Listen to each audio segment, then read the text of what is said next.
नमस्कार, स्वागत है आपका न्यूज बुलेटिन में। मैं हूं आपके साथ सुहानी बहुगुना। बुलेटिन की शुरुआत से पहले एक नजर इस वक्त की हेडलाइंस पर। दिल्ली मुख्यमंत्री रेखा गुप्ता ने किया शालीमार गांव के वार्ड नंबर 55 के गर्ल्स सीनियर सेकेंडरी स्कूल का निरीक्षण। स्कूल में पेयजल असुविधा समेत कई खामियों पर उठाए सवाल। तमिलनाडु में हिंदी भाषा को लेकर फिर बड़ा विवाद। तमिलनाडु के मुख्यमंत्री एम.के. स्टालिन ने भाषा को लेकर केंद्र पर साधा निशाना। बोले भाषाई समानता की मांग करना अंतर्राष्ट्रीयवाद नहीं है।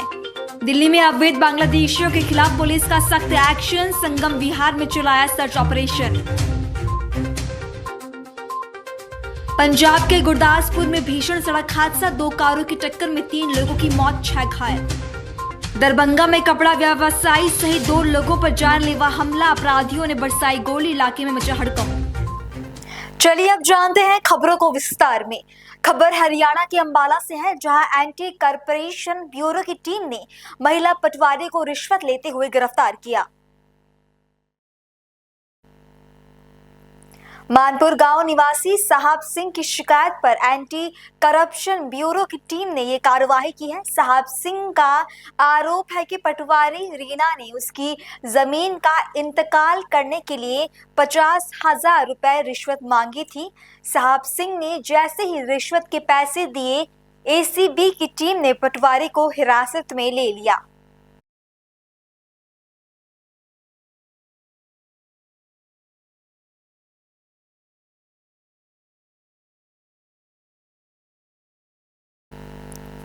हरियाणा के अंबाला की एक खबर है, जहां एक महिला पटवारी को रिश्वत लेते हुए पकड़ा गया है। एंटी कॉरपोरेशन ब्यूरो ने इस महिला को गिरफ्तार किया है। बता दें कि महिला ने साहब सिंह नाम के एक व्यक्ति से रिश्वत मांगी थी, जिसके बाद साहब सिंह ने इसकी शिकायत एंटी करप्शन ब्यूरो को की, जिसके बाद महिला को 50,000 रुपए रिश्वत लेते हुए गिरफ्तार किया गया।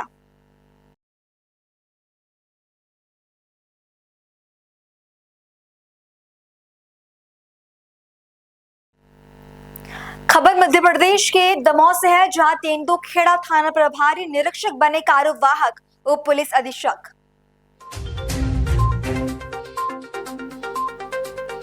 ये बड़ी खबर मध्य प्रदेश के दमोह से है, जहां विजय अहिरवार कार्यवाहक उप पुलिस अधीक्षक बने हैं। पुलिस अधीक्षक श्रुति कीर्ति सोमवंशी ने किया सम्मानित। इस अवसर पर न्यायाधीश पूजित कमल रहे उपस्थित। साहू समाज के साथ मीडिया पत्रकार भी मौजूद रहे।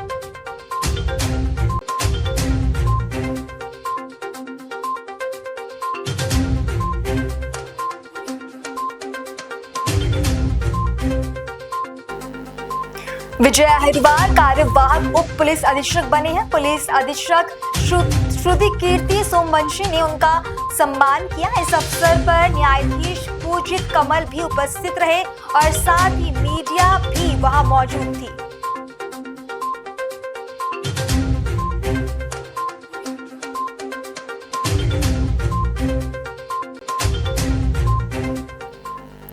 अगली खबर उत्तर प्रदेश के हस्तिनापुर से है, जहां के मुख्य मार्ग पर नगर पंचायत के समीप कलंदर बस्ती में एक सांड ने महिला पर हमला कर दिया। हमले में महिला को गंभीर चोट आई है। घटनाक्रम के अनुसार पशुओं की खोर में सांड चारा खा रहा था, जिसे महिला ने हटाने का प्रयास किया तो उसने टक्कर मारकर महिला को घायल कर दिया। घायल महिला की हालत गंभीर बनी हुई है।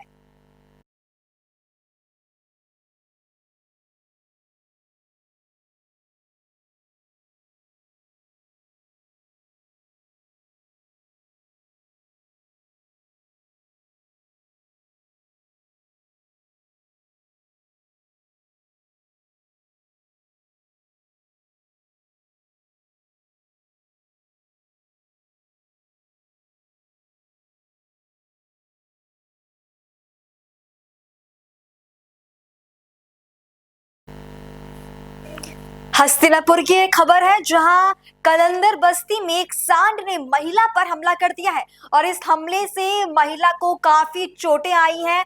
आपको बता दें कि पशुओं की खोर में सांड चारा खा रहा था, जिसे महिला ने हटाने का प्रयास किया, लेकिन गुस्साए सांड ने महिला पर ही हमला कर दिया।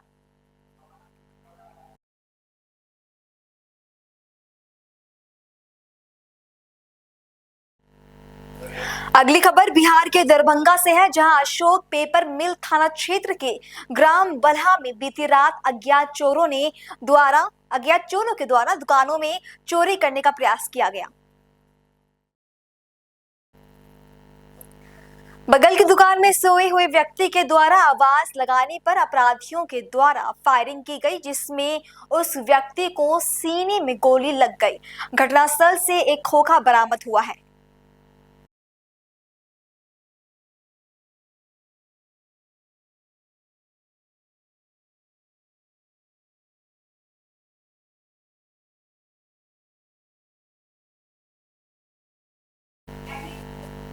बिहार के दरभंगा के ग्राम बल्हा में बीती रात चोरों द्वारा एक दुकान में चोरी करने का प्रयास किया गया, लेकिन दुकान के बगल में सोए हुए व्यक्ति ने जब आवाज लगाई तो अपराधियों द्वारा व्यक्ति पर फायरिंग की गई और इस फायरिंग में व्यक्ति के सीने पर गोली लगी है।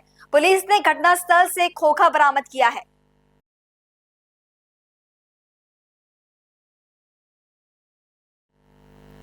और वहीं उत्तर प्रदेश एसटीएफ और पंजाब पुलिस को संयुक्त अभियान में बड़ी कामयाबी मिली है। गुरुवार को यूपी के कौशाम्बी जिले से बब्बर खालसा इंटरनेशनल के एक सक्रिय आतंकवादी को गिरफ्तार किया गया। आतंकवादी लाजर बब्बर खालसा इंटरनेशनल यानी BKI के जर्मन आधारित मॉड्यूल के प्रमुख स्वर्ण सिंह उर्फ जीवन फौजी के लिए काम करता था और पाकिस्तान स्थित ISI के गुर्गों के साथ सीधे संपर्क में था। यूपी एसटीएफ ने बताया कि आतंकी के पास से 3 सक्रिय हैंड ग्रेनेड, 2 डेटोनेटर, 13 कारतूस और एक विदेशी पिस्तौल समेत अवैध हथियार और संदिग्ध विस्फोटक पदार्थ जैसे सफेद रंग का पाउडर बरामद हुआ है। इसके अलावा गाजियाबाद के पत्ते वाला आधार कार्ड, एक मोबाइल फोन भी आतंकी से बरामद किया गया है।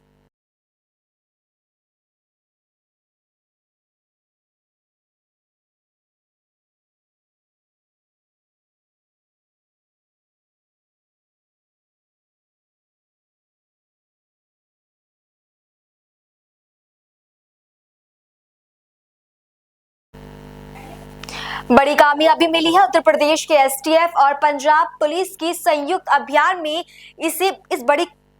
ये बड़ी कामयाबी मिली है, जहां पुलिस ने बब्बर खालसा इंटरनेशनल के एक बड़े आतंकवादी को उत्तर प्रदेश से गिरफ्तार किया है।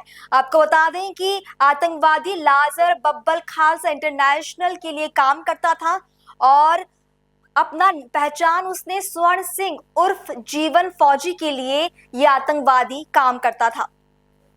यूपी एसटीएफ ने बताया कि आतंकी के पास से 3 सक्रिय हैंड ग्रेनेड, 2 डेटोनेटर, 13 कारतूस और एक विदेशी पिस्टल इस आतंकवादी से बरामद की गई है। साथ ही आतंकवादी से एक पत्ते वाला आधार कार्ड और एक मोबाइल फोन भी बरामद किया गया है।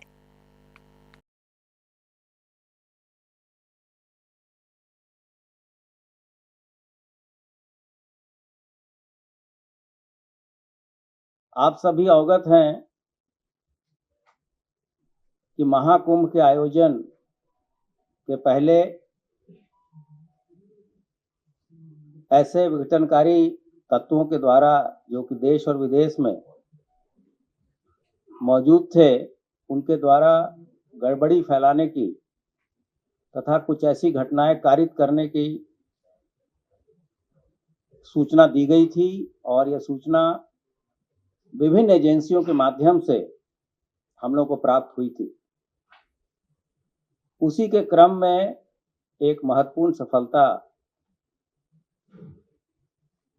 उत्तर प्रदेश के एटीएस को बीती रात मिली है और ये कार्रवाई उत्तर प्रदेश पुलिस की एसटीएफ तथा पंजाब पुलिस के द्वारा ज्वाइंट ऑपरेशन में की गई है। इस ऑपरेशन के तहत दिनांक 6/3/25 को बब्बर खालसा इंटरनेशनल एवं आईएसआई के मॉड्यूल का सक्रिय आतंकवादी लजर मसीह पुत्र कुलविंदर को कौशाम्बी से गिरफ्तार किया गया है। अभियुक्त का पूरा नाम लजर मसीह पुत्र कुलविंदर, निवासी ग्राम कुरलिया, थाना रामदास, अमृतसर, पंजाब है। जो बरामदगी हुई है उसमें 3 सक्रिय हैंड ग्रेनेड, 2 अदद सक्रिय डेटोनेटर, 1 विदेशी पिस्टल जो कि यूएसएसआर की बनी हुई है, 13 7.62 की विदेशी जिंदा कारतूस, 2 gelatin rod, 1 Samsung M14 mobile बिना सिम कार्ड के तथा 1 फर्जी पते पर बनाए हुए आधार कार्ड। खबरों का सिलसिला आगे भी जारी है। फिलहाल रुकेंगे एक छोटे से ब्रेक के लिए।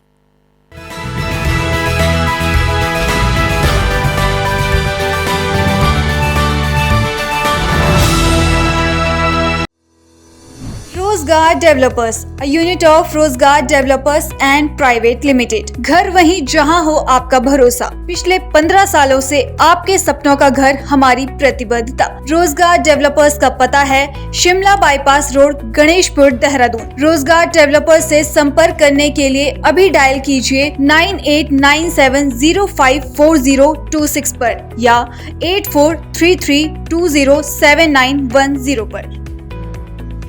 जन औषधि केंद्र पर आइए, आपका स्वागत है। यहाँ आपको मिलेगी उच्च गुणवत्ता वाली दवाएं, कम दाम में क्वालिटी का है वादा। यहाँ दाम है कम, दवा मिलेगी उत्तम। मातृशक्ति है देश का आधार, स्वदेशी है लाना, देश को स्वावलंबी है बनाना। प्रधानमंत्री नरेंद्र मोदी की एक अनूठी पहल, जन औषधि केंद्र निकट ऊर्जा भवन, बल्लेवाला चौक, देहरादून।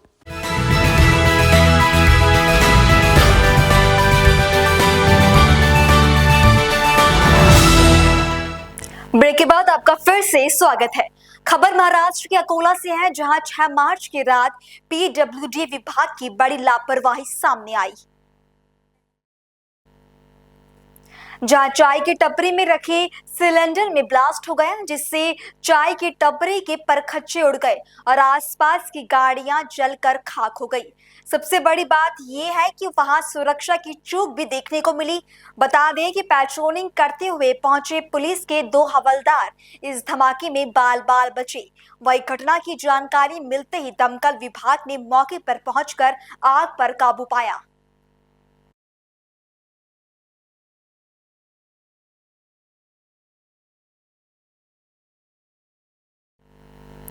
वहीं एक्टर विकी कौशल की ऐतिहासिक ड्रामा फिल्म छावा पूरे भारत में धूम मचा रही है। फिल्म को दर्शकों का भरपूर प्यार मिल रहा है। इसके अलावा फिल्म को मुंबई में बीजेपी नेताओं से बहुत प्यार और सराहना मिली है। इसी को देखते हुए महाराष्ट्र की मंत्री अदिति सुनील तटकरे ने विधायकों और एमएलसी के लिए एक विशेष स्क्रीनिंग का आयोजन किया। अदिति सुनील तटकरे ने बताया कि कुछ दिन पहले ही फिल्म छावा रिलीज हुई है और हमें लगा कि हमारे सभी विधायकों और पार्षदों को ये फिल्म जरूर देखनी चाहिए, इसलिए हमने सत्र के दौरान इसकी एक विशेष स्क्रीनिंग का आयोजन किया। वहीं महाराष्ट्र की मुख्यमंत्री देवेंद्र फडणवीस ने भी फिल्म की तारीफ की।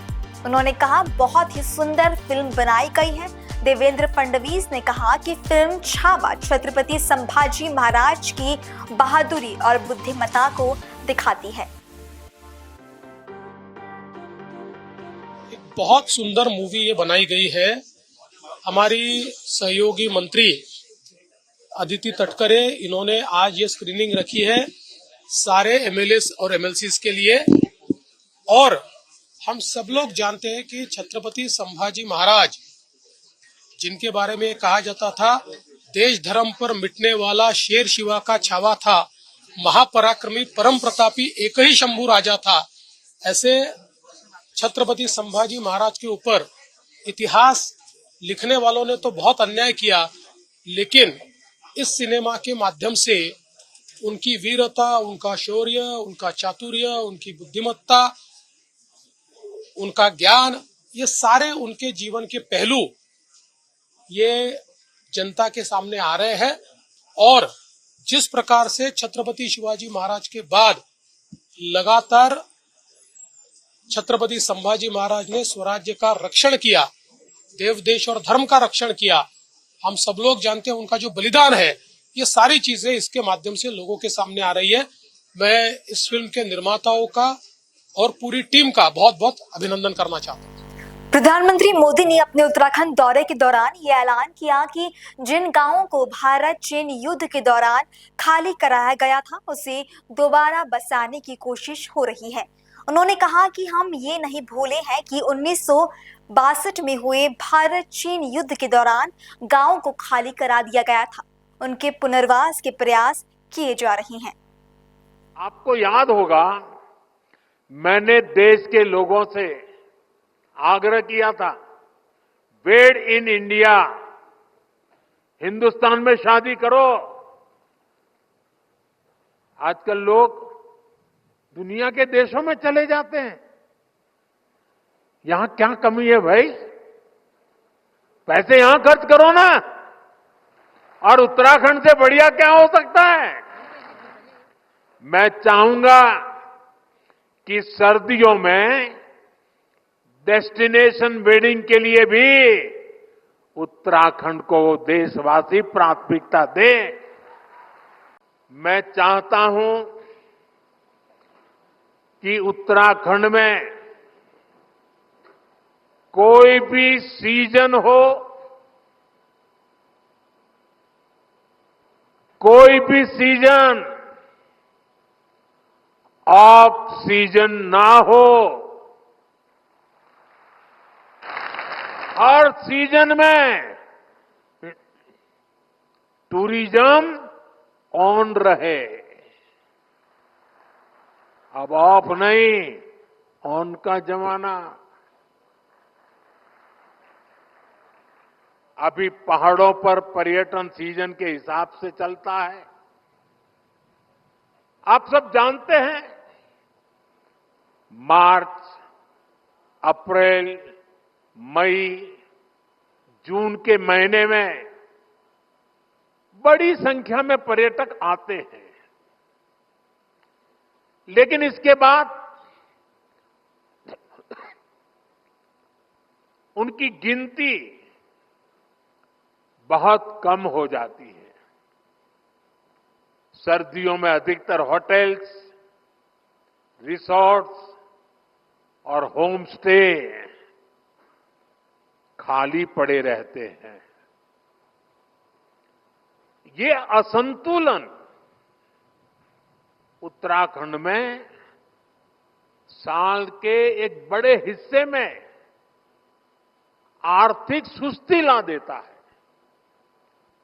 इससे पर्यावरण के लिए भी चुनौती पैदा होती है। साथियों, सच्चाई ये है कि अगर देश विदेश के लोग सर्दियों के मौसम में यहां आए तो उन्हें सच्चे अर्थ में देवभूमि की आभा का वास्तविक परिचय मिलेगा। विंटर टूरिज्म में यहां लोगों को ट्रैकिंग, स्कीइंग जैसी एक्टिविटीज का रोमांच सचमुच में रोमांचित कर देगा। धार्मिक यात्रा के लिए भी उत्तराखंड में सर्दियों का समय बेहद खास होता है। 1962 में जब चाइना ने भारत पर आक्रमण किया तभी हमारा जादू गांव को खाली करवा दिया गया था। ये हमारे 2 गांव खाली कर दिए गए थे। 60-70 साल हो गए, लोग भूल गए। हम नहीं भूल सकते। हमने उन 2 गांवों को फिर से बसाने का अभियान चलाया है और बहुत बड़ा टूरिस्ट डेस्टिनेशन बनाने की दिशा में हम आगे बढ़ रहे हैं। साथियों, आज मैं देवभूमि से देश के पूरब, पश्चिम, उत्तर, दक्षिण और मध्य भी हर कोने के लोगों से, खासकर युवा पीढ़ी से और मां गंगा के मायके से, इस पवित्र भूमि से देश की नौजवान पीढ़ी को विशेष रूप से आह्वान कर रहा हूं, आग्रह कर रहा हूं। साथियों, सर्दियों में देश के बड़े हिस्से में जब कोहरा होता है, सूर्यदेव के दर्शन नहीं होते, तब पहाड़ों पर धूप का आनंद मिल रहा होता है। ये एक स्पेशल इवेंट बन सकता है। और गढ़वाली में से क्या कहेंगे? घाम ताप। अगली खबर का रुख करेंगे। उत्तर प्रदेश के डीजीपी प्रशांत कुमार ने गुरुवार को कहा कि बब्बर खालसा इंटरनेशनल के एक सक्रिय आतंकवादी को 3 जिंदा हथगोले और 13 कारतूसों के साथ गिरफ्तार किया गया है। उन्होंने कहा कि गिरफ्तार बब्बर खालसा इंटरनेशनल का आतंकी लाजर मसीहा महाकुंभ के दौरान गड़बड़ी फैलाना चाहता था। आप सभी अवगत हैं कि महाकुंभ के आयोजन के पहले ऐसे विघटनकारी तत्वों के द्वारा जो कि देश और विदेश में मौजूद थे, उनके द्वारा गड़बड़ी फैलाने की तथा कुछ ऐसी घटनाएं कारित करने की सूचना दी गई थी और यह सूचना विभिन्न एजेंसियों के माध्यम से हम लोग को प्राप्त हुई थी। उसी के क्रम में एक महत्वपूर्ण सफलता उत्तर प्रदेश के एटीएस को बीती रात मिली है और ये कार्रवाई उत्तर प्रदेश पुलिस की एसटीएफ तथा पंजाब पुलिस के द्वारा ज्वाइंट ऑपरेशन में की गई है। इस ऑपरेशन के तहत दिनांक 6/3/25 को बब्बर खालसा इंटरनेशनल एवं आईएसआई के मॉड्यूल का सक्रिय आतंकवादी लजर मसीह पुत्र कुलविंदर को कौशाम्बी से गिरफ्तार किया गया है। अभियुक्त का पूरा नाम लजर मसीह पुत्र कुलविंदर, निवासी ग्राम कुरलिया, थाना रामदास, अमृतसर, पंजाब है। जो बरामदगी हुई है उसमें 3 सक्रिय हैंड ग्रेनेड, 2 अदद सक्रिय डेटोनेटर, 1 विदेशी पिस्टल जो कि यूएसएसआर की बनी हुई है, 13 7.62 की विदेशी जिंदा कारतूस, 2 gelatin rod, 1 Samsung M14 mobile बिना सिम कार्ड के तथा 1 फर्जी पते पर बनाया हुआ आधार कार्ड। फिलहाल बुलेटिन में इतना ही। देश और दुनिया की बाकी तमाम खबरों के लिए आप देखते रहें पल्स 24 न्यूज। नमस्कार।